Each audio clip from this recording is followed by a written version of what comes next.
So far we've done dynamical systems by saying, let's say you started with this much and this is how the system behaved and what ends up happening. But let's go back and think about what happens if we started with different amounts of radioactive material or money or whatever. So let's go back and look at our spreadsheets. Let's go all the way back to compound interest.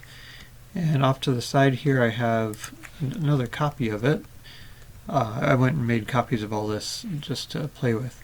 And now I'm starting with $1,000 and, negative $1,000. And what ends up happening, I earn 1% interest on negative $1,000, which is negative $10, and add that to my account. So now I have negative $1,010, and I earn 1% interest on that again.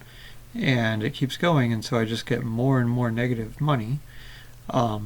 And then here's a plot of that. So here's when I'm earning money, and here's when I'm getting getting negative interest on negative money, which might not be a good idea. What else happens here? Here's the US population growth, and I've got it set to start with negative 300 million people, and sure enough, 1% growth on that is a negative 3 million people. And then we have negative 303 million people and so forth, and it just runs away. Here's a fun trick to get this plot combined with that plot. I'm going to click on a blank area of this plot and hit copy. Then click on a blank area of this plot and hit paste.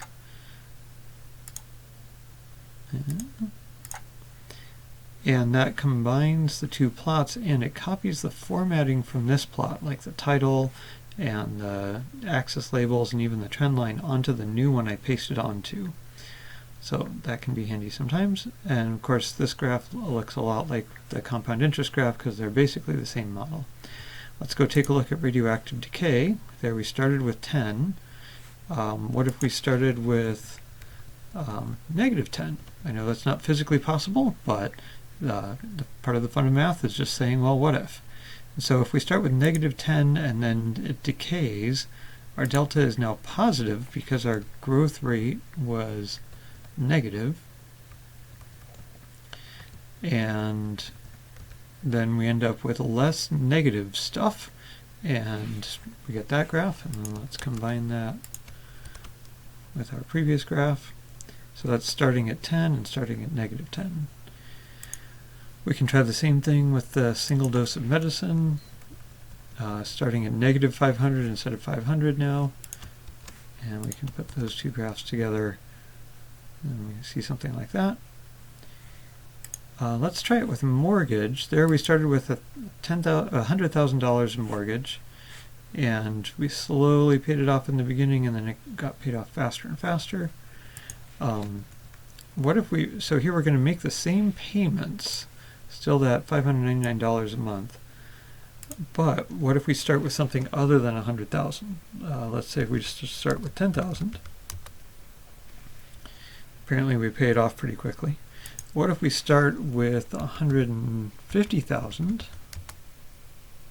Oh, that doesn't look good. Now, instead of paying off the loan, I'm getting charged interest and then making a payment, but the interest itself is more than the payment I'm making, so I end up owing more money the next time. So let's combine these. So remember, we're making the same payment there, but starting with more balance, more that we owe, we end up not paying off the mortgage. That's actually sometimes used in the mortgage industry. It's called a negative amortization loan, and you might tell it's kind of a bad idea. Sometimes people take them on because they figure, oh, I'll just sell the house in 5 years because real estate prices are going up so fast, I'll still end up making a profit. But in 2008, with the big real estate crash, we saw that maybe that's not the best idea. Let's take a look at saving a little each year.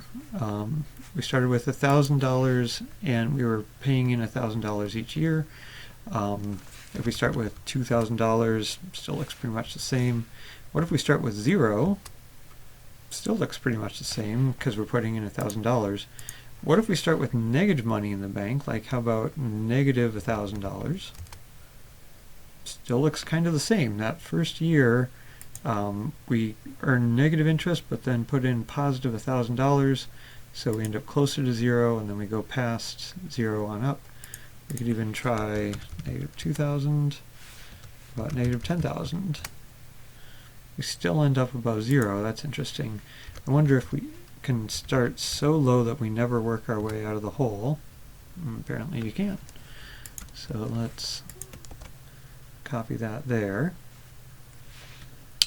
I'm not saying that that's the smallest possible amount to never work your way out of the hole, but it's an obvious thing to try. Alright, let's try the repeat dosing. Here I've really trimmed it so we can see that increase here. What if we started with no medicine in our system? Still mostly the same behavior. What if we started with more medicine in the system than what it looks like we level out at?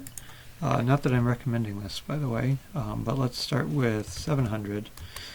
By the way, we're using Tylenol as an example here. Tylenol is actually one of the most dangerous over-the-counter medicines because if you take just twice the regular allowed dose, you can end up with 50% chance of liver failure. It has what they call a very small therapeutic window. That's the span between the minimum dose that works and the maximum dose that's bad, that ends up being bad for you. So look into small therapeutic window for Tylenol if you want to read more about that. So really you should not start with that much Tylenol in your system, but here we can see what happens if you do.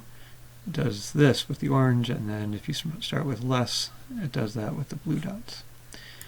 Let's try heating and cooling. Here we put the 40-degree object in the 350-degree oven. What's going to happen if we put, let's say, a 400-degree object in a 350-degree oven? It seems to cool off. Let's put those graphs together. And then the last one that gets really interesting is the limited population growth. Here we started with 10 animals, or 10% of the carrying capacity, and we went up toward the carrying capacity. What if we started with more than the carrying capacity? Let's start with maybe 120. And we'll put those graphs together. So I guess there's some starvation going on there, or fewer babies being born than die, something like that. And then here's where it gets real fun, and maybe not entirely scientifically possible. What if we start with negative animals? So let's start with negative 10 animals, or negative 10% of the carrying capacity, and see what happens. Before I hit enter here, stop the video and think to yourself what you think is going to happen.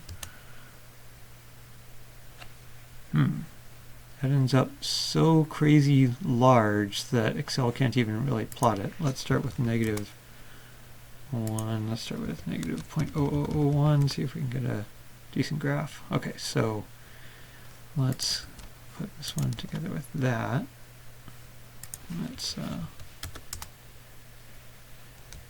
fine-tune this a little bit more. Okay.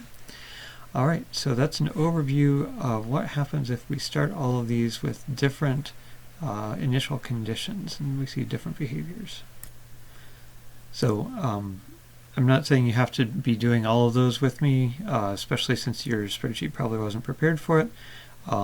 So let's go on to our self-quiz number 2. In self-quiz number 1, you were just kind of recognizing, oh, this graph went with that thing, but now I'm asking you to sketch the graphs for yourself, printing it out if you can.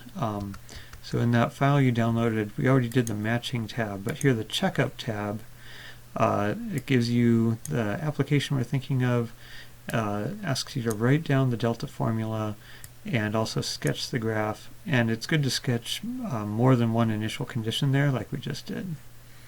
Alright, so we'll copy that to the big old file we've been using.